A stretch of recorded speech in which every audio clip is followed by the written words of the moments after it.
Komið sæl og velkomin í hlaðvarp Félagsráðgjafafélags Íslands. Í þessum þætti ætlum við að ræða félagsráðgjafanámið við Háskóla Íslands, þróun þess og framtíð. Hvernig eru félagsráðgjafar menntaðir fyrir sífellt flóknari verkefni í samfélaginu? Hvers vegna eru starfsréttindi nú bundin við meistaragráðu? Hvaða hæfni þarf félagsráðgjafi framtíðarinnar að búa yfir og hvernig tryggjum við að námið haldist í takt við þarfir samfélagsins? Gestur minn er Hervör Alma Árnadóttir, deildarforseti félagsráðgjafadeildar Háskóla Íslands. Velkomin. Takk. Þegar þú horfir yfir stöðu félagsráðgjafanámsins í dag á Íslandi, hvað kemur svona fyrst upp í hugan hjá þér? Ég held að það sem kannski komið fyrst upp í hugan en ég er bara afskaplega stolt af þessu námi sem við erum að bjóða. Og staða félagsráðgjafanámsins við háskólan, við erum með eini skólinn á landinu sem kennum félagsráðgjöf, að hún er býsna sterk og sem liggur kannski svolítið í að við höfum verið mjög vinsæl og við erum með fjölda nemenda. Ég held að núna bara má opna svona fyrir umsóknir. Já. Og við tökum á móti eða líklega inn 300 og 40-50 nemendur núna næsta haust í allskyns, það ekki allir að koma inn í B-nám, heldur meistaraleiðir og fleira, þannig að þetta er, býsna stór deild sem er svolítið alltaf áhugavert að því að fólk lítur stundum á að við séum litla deildin innan félagsvísinda en við erum stóra deildin. Já, það er bara þannig. Við erum útskrifin næstu helgi, að útskrifin þá 260 held ég út frá deildinni í bæði náttúrulega B.A. meistara og svo í svona örnámsleiðum og framhaldsleiðum. Þannig að þetta er ansi mikið. Já, hvað byggir hún á gömlum grunni? Hvernig getur aðeins farið fyrir þá sem ekki þekkja til félagsráðgjafa?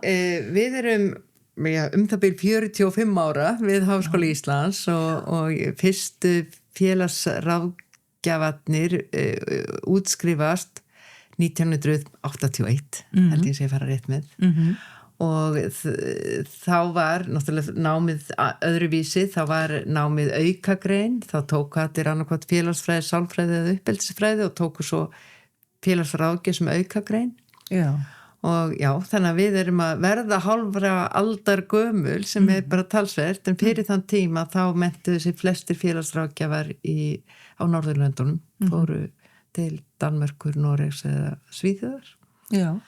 En deildin óx hratt eftir að vera ákveðið að fara að kenna félagsráðgjöf við háskólan, þá hefur hún bara vaxið og dafnað. En byggði hún ekki á sínum tíma mikið á því sem var gert á Norðurlöndunum eða hvað?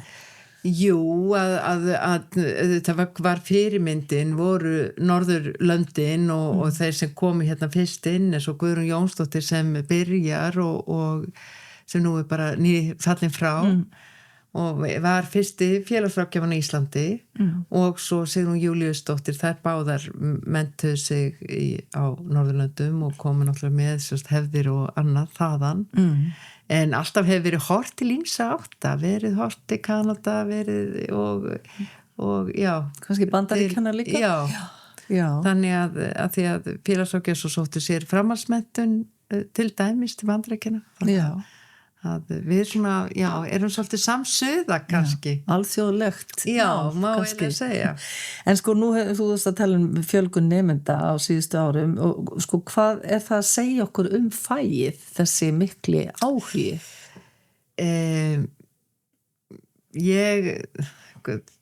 Ég myndi kannski segja það við sem að bjóða på ágætisnám fyrir breiðan hóp fólks. Og við hefum verið svolítið stolt af því við félagsráðgjafadeildina hvað við höfum getað tekið á móti breiðum hópi fólks og stutta svo áfram til náms. En það er kannski eitt og ég held að við hefum bara staðið staðið vel að kynningum og það eru margir talsmenn út á vettvangi fyrir okkar hönd að því að við erum með fjöldan allan að stundakennurum inn í náminu og þeir náttúrulega svo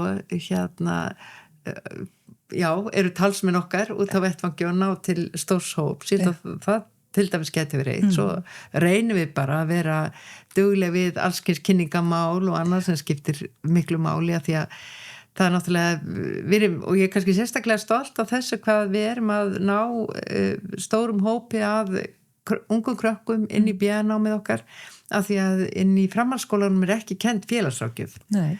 Og þannig að það eru margir sem útskrifast með stúdentspróf sem hafa bara aldrei heyrt minnst á félagsráðgjöf. Nei. Það vita svona flesti hvað félagsfræði einhverju búin að læra félagsfræði og sálfræði og eitthvað slíkt. Kannski kynst námsráðgjafa en ekki eftirlega félagsráðgjafa. Þannig að ég held að sé svona margir þættir og við reynum að standa okkur í öllum kynningum og koma okkar fæi og kynningum okkar fæi inn í framhaldsskóla og í blöðin þeirra og svona þá að við hefum ekki getað gert öðruvísi. Nei, en sko sérðu eitthvað sammert með þeim nemendur sem að sækja félagsráðgjöfina að því að ég vil ekki setja fólk í einhverja kategóriur en eitthvað svona sem þið sjáið að fólk á sameiginlegt? Hvað væri það ef það væri? Sko, þegar við náttúrulega búum við það að náttúrulega mjög stór hluti af okkar nemendum eru konur. Já. Eða skilgreina sig sem konur. Já. Og fólk sem hefur áhuga á að vinna með fólki og hefur sumt margir hafa reynslu að því að vinna inn á heimilum eða í einhverslags umönnunastarfi barnavernd heilla líka að vinna með börnum í barnavernd þannig að það kannski að langa til að vinna með fólki og með kannski koma fleiri með þá hugmynd að langi til að vinna með börnum heldur en að langa endilega til að vinna með gamla fólki en þó finnst mér það hafa sko að það sé þáttur sem komi ríkar inn núna heldur en var það var kannski rúmlega 20 sástu ekki endilega vera að vinna með gamlu fólki en það er svona og nokkuð sem við erum svolítið verið að leggja áherslu á að við þurfum að auka við þar er tækifæri til vaxta innan öldrunarmáluna Svona, hvað ertu búin að vera lengi viðlofa deildina? Ég hef búin að vera í rétt 20 ár. Já. Hvernig finnst þér svona, hvað hefur breyst mest í náminu frá því að þú byrjaðir? Það hefur náttúrulega breyst kannski námi breytir svolítið líka með fólki. Okkur hefur fjölgað og hausunum sem að bjóða upp á þetta nám eða að kenna við erum með fleiri meira hlutastarfsfólki núna kannski heldur en var og þetta hefur það áhrif á námið og við kannski það sem hefur breyst er þetta hlutastarfsfólk sem er þá líka að vinna á vettfangi sem er afskaplega verðmætt fyrir okkur að fólk sem er að vinna með fólki sem félagsráðgjafar og svo er það að koma er það í starfi hjá okkur líka þetta er mjög skemmtileg og góð tenging og svona og það kemur nú þessi kannski flókna spurning og krítíska bara hvernig er þetta að tryggja að námið sé að þróast í takt við þarfir samfélagsins hvernig tryggir maður það? Er það hægt? Ég veit ekki hvort það er hægt að tryggja það. Við reynum að gera eins vel að við getum og það gerum við meðal annars með því að vera í miklu og nánu samstarfi við það sem við kallum hagaðil okkar sem þeir sem eru að stjórnendur og starfa innan velferðargeirans og við erum með reglulega fundi allt árið í bæði með góða félaginn okkar og svo öðrum sem starfa að velferðarmálum bara Landspítalanum með félagsþjónustum og barnavernd og við hittum þetta fólk reglulega og reynum að svona spegla okkar nám og áherslur með því fólki. Þannig að þið eru að reyna að fljúga hátt og sjá yfir allt sviðið og taka og það sem kannski við náttúrulega eigum að reyna að vera alltaf svolítið skrifið fram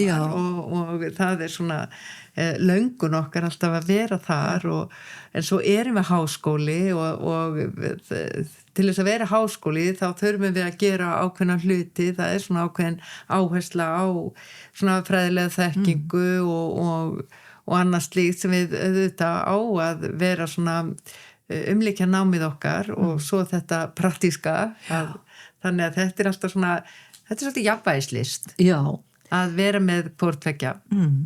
Það verða margir hissa þegar að við bendum á það að félagsráðgjöf svona eitt af ekki svo mörgum fögum þar sem að starfsréttindin eru bundið við meistaragráðu. Sko hverju breytti það á sín tíma og hvers vegna var lögð áhersla á að fá þetta í mastersstig? Sko það átti sér langan aðdraganda og kemur svolítið frá bara alþjóða samfélaginu og oft talað Bologna samkomulag sem var svona ákveðið svona regluverk og það horfðu margir til þess og margar starfsréttinda greinar horfðu til þess að fara þessa vegferð og kannski náttúrulega örugglega beinst til líka það eru fleiri og fleiri sem ljúka einhverslags framhaldsnámi eða eru náttúrulega flest börnin okkar í dag ljúka stúdentspróf og það náttúrulega gríðarleg breyting bara frá því fyrir 30-40 árum síðan og síðan litir svolítið á BA sem svona grunnþekkingarnám og síðan komi sko meiri sérhæfing þá sem þetta starfsréttindanám felur í sér. Förum við mitt í það. Hvað felst í þessari viðbóta þekkingu og færni sem að einmitt félagsráðgjafaneminn fær á meistarastiginu? Sko við svolítið lítum á og við erum með svona þessa grunn hugmyndafræði og þekkingu, það svolítið einkennir okkar BA-nám og svo þegar tökum við, svo svona eins og kallum klásus eða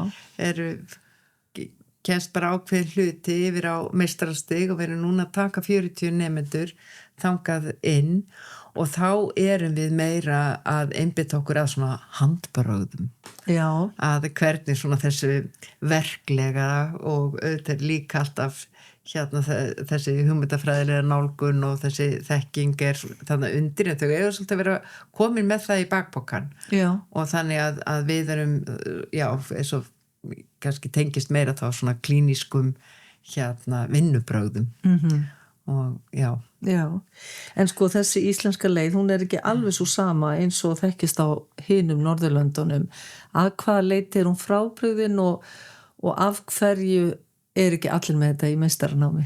Sko kannski það alveg áhugavert að hér á Íslandi eru mjög margar svona námsleiðir eða deildir sem með starfsréttarnám vilja fara í og margar hverja komnar eins og innan heilbrigðisgeirans og við erum heilbrigðisstétt þannig að það gleymist oft við tengjum okkur mjög sterkt við það og en innan Norðurlandana þá ríkir sterkur vilji hjá mörgum innan háskólana eins og Norðmenn stemdu þangað og hafa gert og það átti að fara á stað núna í haust að þá þeir eru með svona annað system en við eru með svona sérstakt barnavernda nám og það átti að fara í 5 árin núna í haust en því var svo það var bakka með það og þetta mjög pólitískt og þetta og tengist það eitthvað því að það svo mikil eftirspurn eftir félagsráðgjöfum að það munar hvert ár sem að við erum höfð styttra í námi á Norðurlöndunum, getur það tengst eða sko, við erum oft spurðum þetta og það var til dæmis alls ekki reynsla okkar það var omvendt í rauninni að við lengdum námið og það fjölgaði. Já, það var þannig. Já, og það fleiri hafa þessa reynslu en bara við, að því við erum mikið spöruð þetta og dróð þetta ekki úr aðsókn, nei, algjörlega ekki, það gerði það ekki. En hvernig þá fyrir þá sem læra á Norðurlöndunum að koma heim eftir hvað? 4 ára nám eða hvað? Það mjög misjæmt. Það frá 3 ára. Já. Sko, já, þannig að það 3 eða 4. Já. Að við höfum og fáum alltaf reglulega, eða það kemur fólk sem með félagsráðgjafarnám þaðan. Já. Og við höfum fólk þar þá að bæta við sig. Já. Hér á Íslandi til þess að hverju þarf það að bæta við sig? Það aðalega löggjafar kúrsunum sem fólk þarf að það aðalega þeir. Já. En ég held að stað okkar er þannig stundum og við veltum því alltaf því við erum alltaf að skoða námið og bara hvernig erum við að mæta því sem og ná því sem við ætlum að ná og kemur svo með þú veist, þurfum við að tengjast nemendur að fara fyrr, kynna starfsvettvangi fyrr. Já. Og við svo sem búum við það að bara nemendur okkar í grunnnáminu eru mjög margir í starfi með námi og vinna það mörg hver á við umönnunarstörf eða til dæmis inn á öllum sambílónum og inn á heimilum fyrir aldraða og annað slíkt.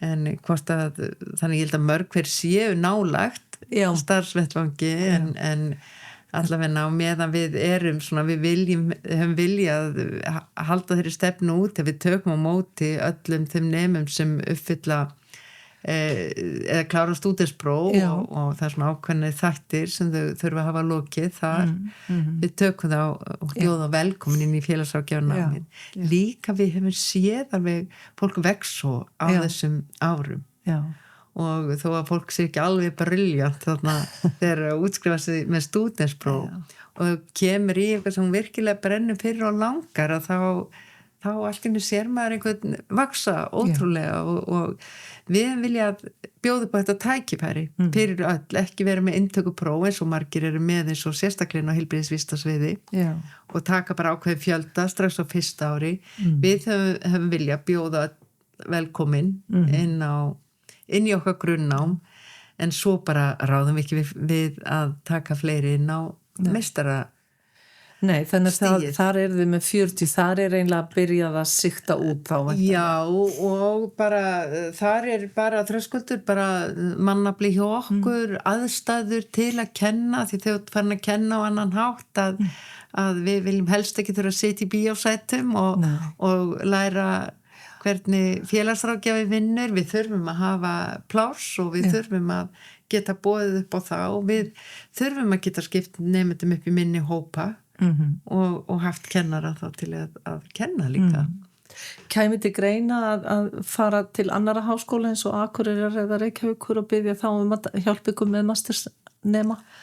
Að kemur það til greina? Já, auðvitað og ég held alltaf að það geti verið gott að félagsráðgjafar geti menntasjóðanum stöðum. Já. Og ég held að það sé ekki ókostur og hvað sem fólk ákveður að fara til útlanda og ég held að sé bara alltaf gott að við fáum fólk með allskyns bakgrunn tilbaka. Og En finnst þið til dæmis að þessi breyting úr styttranámin og yfir í mastersnámið hafi styrt stöðu félagsráðgjafar sem faggrein? Ég alveg vissum að hún gerir það að félagsráðgjafar fari út með bara dýpri þekkingu og öruggari með sig og þau vita mjög vel að því nemendur okkar að þeir séu útskrifast með meistarapróf og þau hafa gengið í gegnum þá eldskýrn að skrifa meistararitgerð og þú þarft bara það ákveðin segla sem þú þarft að búa yfir til að klára það verð og við erum bara svo heppin að nemendur okkar bara næstum því við getum sagt 100% klára og það bara góður árangur. Sko, ég hef heyrt svona í umfjöllun nemenda að þessi verklega þjálfun skiptir svo miklu máli.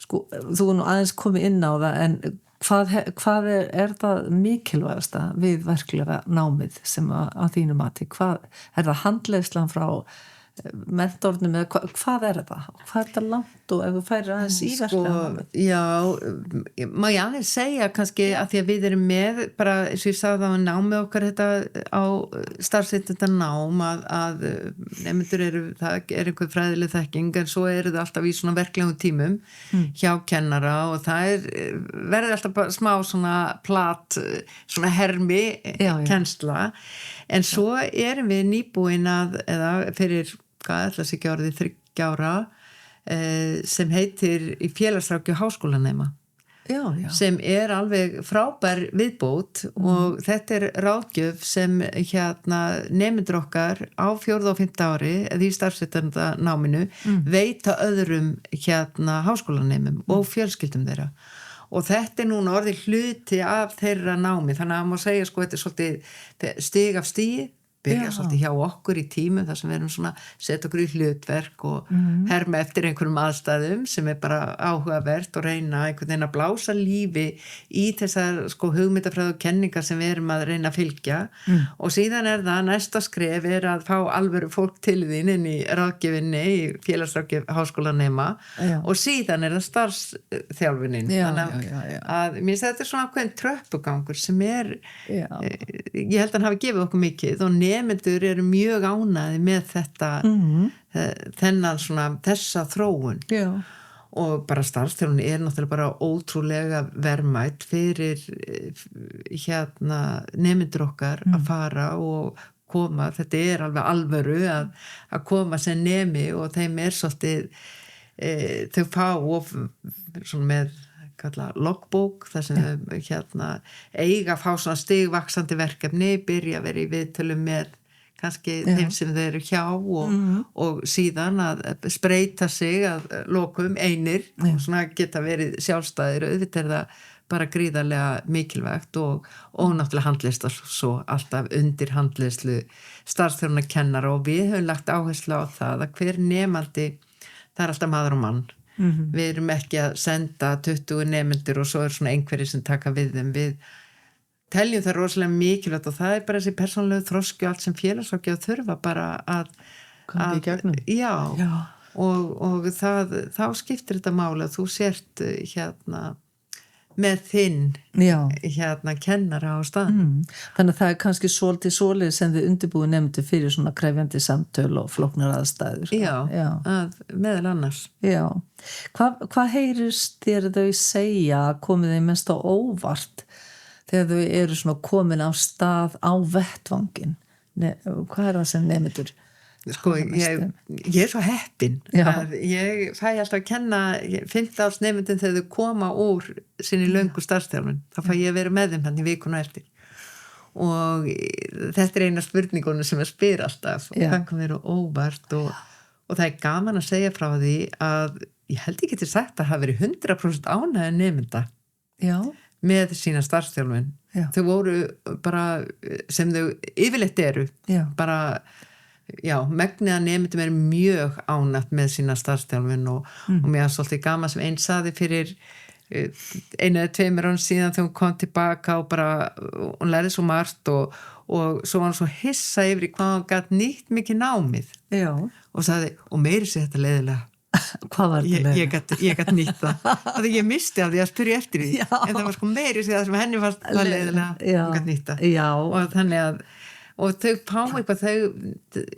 þeirra svona það kemur þeim á óvart hvað þau geta nýtt mikið úr náminu þegar þau koma út á Er það ekki bara akkurat bara með allt nám og maður held kannski að stærðfræðin þarna hún myndi aldrei nýtast mann til hvers ég að læra þetta og til hvers ég að læra hitt og svo einhvern veginn þetta ég þurfti að læra þetta saman og þetta mun gagnast mér á einn eða annan hátt en auðvitað misjafnt kannski það sem kemur það sem kannski mjög margir segja að það kemur þeim á óvart sko öll umgjörðin og kannski skriflegi þátturinn öll löggjöfin og hvað hún skiptir miklu máli Já, hvað er mikið sem þarf að skrifa í Já, og já. kannski kom með þá hugmynd að þau segja mér og minna hitta bara fólk allan daginn og en svo þarft að koma því til skila og eins og vitum að það sem við skrifað hefur ekki gerst, þannig að það skiptir gríðarlegu máli og það kemur þeim óvart að þó að við sem oft búin að segja það, þá þurfum við svolítið að finna það að það er þannig. En heldur þú nefndir þarna áðan að félagsráðgjafar að taka þessa félagsráðgjöf háskólanema, er þetta eitthvað sem að aðrar deildir hafa tekið upp eftir ykkur? Er þetta eitthvað sem að mættu fleiri leika þetta eftir? Já, bara þetta er kannski þetta á sér langa sögu. Já. Og einu sinni fyrir margt löngu að þá var til nokkuð sem ég var að kalla kvennaráðgjöfin sem félagsráðgjafanemar tóku þátt í og þetta var samstarfsverkefni lögfræðinar og félagsráðgjafarinnar og var bara í mörg ár. Það var bara á eitt kvöld í viku. Já. Það var eitt lögfræðingur og eitt félagsráðgjafi og það var nú síðast unnið í upp á Hallveigarstöðum og voru með aðsetur þar og fólk bara kom, en svo setti sálfræðin á laggirnar svona ráðgjöf fyrir nokkrum árum síðan. Já. Og við höfum svolítið leitað til þeirra og hort til þeirra, náttúrulega bæði okkar gömlu reynslu frá því gamla daga og svo hvernig við framkvæmdum þetta. Þetta er svona allt í fastara formi og meira, þetta er ekki alveg bara sjálfboðastarf eins og það var í gamla daga, heldur þetta er hluti af þeirra námi og þau þurfa að gera ákveðna hluti í þessari ráðgjöf og sumir hafa sett upp fræðslu og verið með einstaklingsviðtöl og fjölskylduviðtöl. Já. Og það hefur komið okkur á óvart að við kannski sáum það fyrst fyrir þetta væri svona meira fólk bara af okkar sviði sem við leita, en þetta er alveg þvert á öll svið háskólans, fólk sem leitar. Já. Kannski, já. Og ef nemin hefur ekki svörin eða kann ekki til verka þá er bara beðum aðstoð eða eitthvað. Við erum alltaf með, það er alltaf handleiðari sem það er bara starfsmaður á staðnum og við erum með bara góðan búnað, við erum með myndbúnað þannig að handleiðarinn getur setið í öðru herbergi. Já.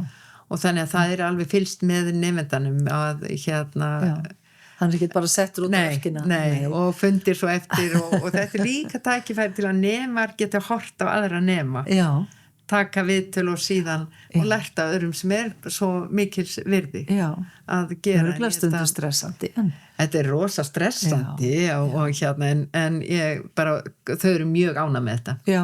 Og finnst þau bara hafa lært mikið og búa þau enn betur undir svo að fara á vettvang. Já, ef við förum aðeins í mitt tengsl háskólans og vettvangsins, sko bara aðeins það því við erum nú hérna inn í hljóðveri og stúdíó í félagsráðgjöf félagsins, sko hversu mikilvægt er samstarfið milli sko starfs vettvangs félagsráðgjafa og félagsins að þínu mati?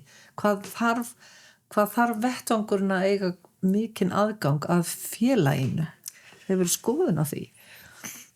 Ég held bara að félagið okkar skiptið okkur rosalega miklu máli og bara í svo mörgum skilningi og félagið hefur verið alveg svo stór hluti í bara þróun, það er oft mikið frumkvæði. Já. Og sem svo spegla svo yfir til okkar sem skiptir miklu máli en ég er bara að við finnum að við bara stöndum saman og við erum svona einhver eining og þar sko, finnst mér alltaf bara félagsráðgjafa þingið skiptir svo miklu máli að þessi dagur sem við hittumst og deilum þekkingu og af vettvangi og af rannsóknum og við erum öll jafn gild þarna og eigum góða stund saman og ég held að það sé mikil styrkur bæði fyrir öll, bæði okkur innan háskólans, fyrir vettvang og fyrir félagið en bara á félagið hefur virðist vera duglegt líka við að styðja við svona eins að kema svo deildir og hlúa þeim og þannig að Þannig að þú kvartar ekki. Nei, ég kvarta ekki. Það var kannski svona svolítið sjálfhverf spurningi, við kennum það nú. En við langar aðeins í rannsóknir og samfélags ábyrðina. Rannsóknirnar eru náttúrulega stór hluti af starfi deildarinnar og hvaða rannsóknarsvið eru svona sérstaklega áberandi núna þessar mundir? Nú verður maður svo sjálflegur og horfum við bara á eigin rannsóknir. Það sko... Fólk að bara brasa við ýmislegt í þessum rannsóknar heimi en það verið bara málefni barna og þá bara fósturbarna, málefni barna erlendum uppruna að þetta eru málefni og svo er hluti starfsmanna að skoða stefnumál og þá stefnir í fjölskyldumálum og komið að ýmsum kemum þar varðandi að sterkt fólk sem að hafa áhrif á stefnur í samfélaginu, málefni fátækra náttúrulega alltaf og sem kemur að fátækt og ofbeldismálum. Já. En svona, sko það hafa orðið mjög mikla samfélagsbreytingar og hver þeirra hefur svona finnst þér haft mest áhrif á félagsráðgjöfina í dag? Hvaða svona samfélagsbreytingar? Sko það sem á kannski hug okkar allra núna bara sko innreið gervigreindar. Já. Og bara í svo, margs konar skilningi að við erum bara öll að reyna að finna út úr þessu. Já. Og þetta gríðarlega og hefur bara, þetta er sterkt, hvað maður segja, afleiða sem að koma bara. Og verkfæri kannski. Já, algjörlega og býður sig velkomin í okkar störf allra. Já.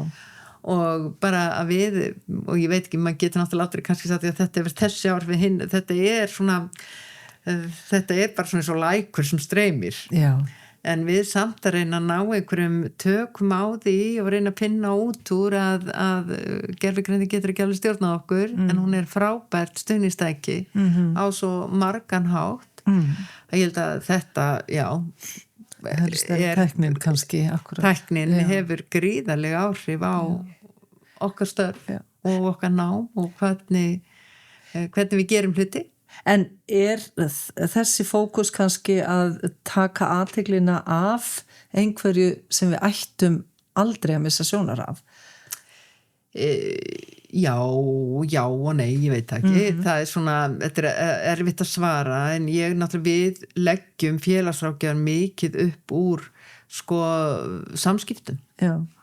Og frá ákveðin nánd við fólk og tengslum að við finnum fyrir fólki og þannig að við þurfum þar að þetta rafræna og allt það getur svo mikið hjálpað okkur en það kemur aldrei alfarið í staði fyrir annað. Nei. En við eigum að nýta okkur það og við getum eins og við erum fann að kenna bara rafræn viðtöl og það orðið þó nokkuð stór hópur félagsráðgjafa sem nýtir sér það en flestir í bland við annað og það þetta ekki annarkvæmt eða heldur bara hvernig finnum við bestu leið og hvað hendar hverju málefni og hverjum einstaklingi við getum svona, við höfum þessi verkfæri til að bjóða upp á en reynum að finna út því hvað hendar. Og svo erum við náttúrulega með stórt land, það að segja, við erum náttúrulega með dreifbíli sem að hefur ekki alltaf jafn mikinn aðgang að þessari faglegu þjónustu. Gæti tæknin verið að hjálpa þar? Algjörlega og maður finnur það því ég rétt búin að vera að skrifa á vettfang og spurja rafræna þjónustu. Já. Og því ég fekk fyrirspurnina og einstaklingur sem fór að googla og fann enga félagsráðgjafa í þessu og ég kannski eitt sem áhugavert að minnast á að því að það svo mikilvægt að við sem félagsráðgjafar skráum allstarfi síðan félagsráðgjafar. Já. Til dæmis og svona komi upp þannig að það haldi ekki einhver fram að engin félagsráðgjafi til dæmis bjóð upp á rafræn viðtöl og sem stór hópur gerir og að gera mjög vel og með leyfi til þess að veita slíka þjónustu sem einmitt og geti þá sent fólki sem býr ekki í... Ekki 101. Ekki, já. Svo segjum það bara beint. Já. Að skiptir miklu máli en ég held að þetta skiptir okkur máli að við höldum okkar félagsráðgjafa titli inn í þó að við höfum einhverju fleiri andlit sem deildarstjórar en við séum félagsráðgjafar.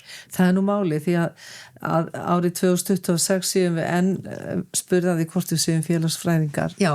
En náttúrulega segir okkur eitthvað. Við höfum sofnað einhvers staðar verðinum. Og auðvitað eins og þú segir, það aldrei hægt að fela tækninni allt, en hún getur ekki, ef við lítum á hana sem óvinn, að þá verður hún aldrei með okkur í liði.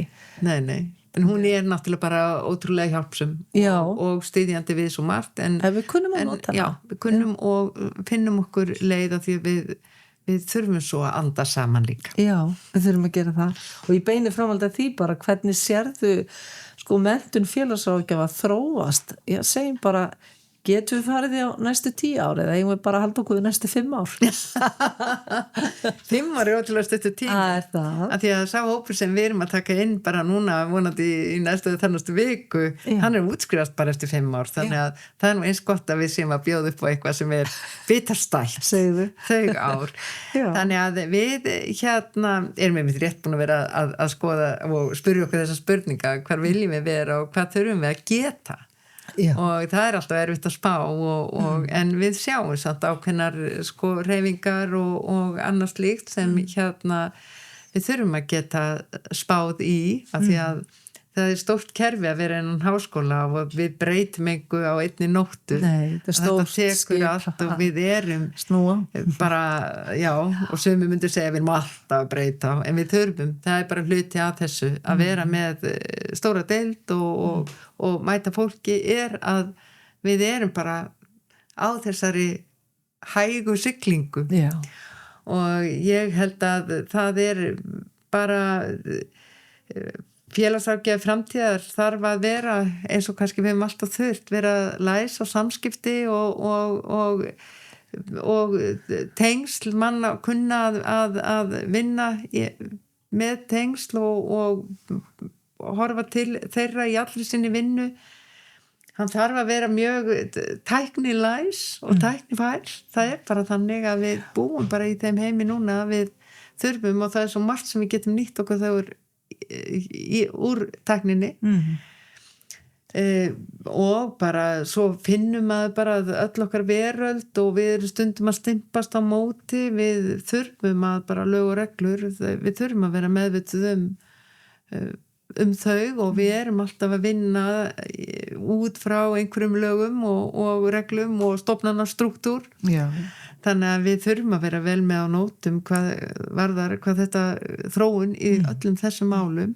Við erum náttúrulega með þessi, getum við alltaf sagt nýju lög, þau eru ekki nýju, þau eru 5 ára gömul að verða farsældarlögin sem ganga svo mikið út á samþættingu, samvinnu, teymisvinnu og þetta eru bara hlutir sem við verðum að þjálfa nemendur okkur í, að þau geti verið virk inn í samvinnu, inn í teymum sem bara þjónust okkar gengur út á í dag, að vinna með öðrum fagstéttum og bara kunna það, en þá þarfst að standa svo fast frá þínu grunni að það er einhvern veginn ekki þannig að það útmái allt, þú þarfst að vita fyrir hvað þú stendur og vita fyrir hvað þú stendur sem félagsráðgjafi til að geta unni á virkan hátt með öðrum fagstéttum og það verður okkar framtíð held ég að En ef þú, ég ætla að gefa þér eina stóra spurningu svona. Ef þú gætir nú breytt einu í íslenska velferðarkerfinu okkar til að auðvelda félagsráðgjafum að sinna starfi sínu og bæta þjónustu við fólk, hvað væri það? Hvað er efst á óskalistanum þínum?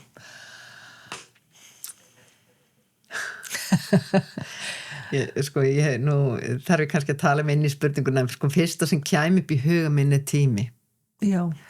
Og þá bæða við gefum sjálfum okkur tíma og við stöndum vörð okkar tíma og svo þarf kerfi líka að umvefja okkur og styðja okkur í að geta gefið þennan tíma.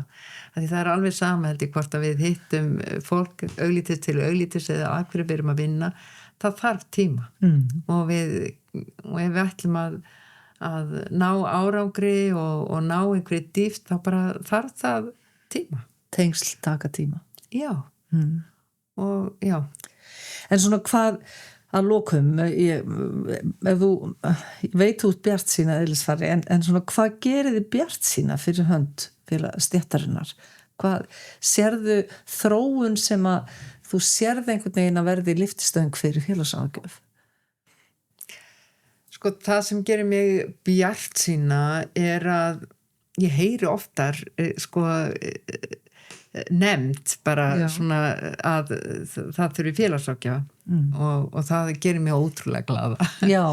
En kannski svona stundir eins og nú vor og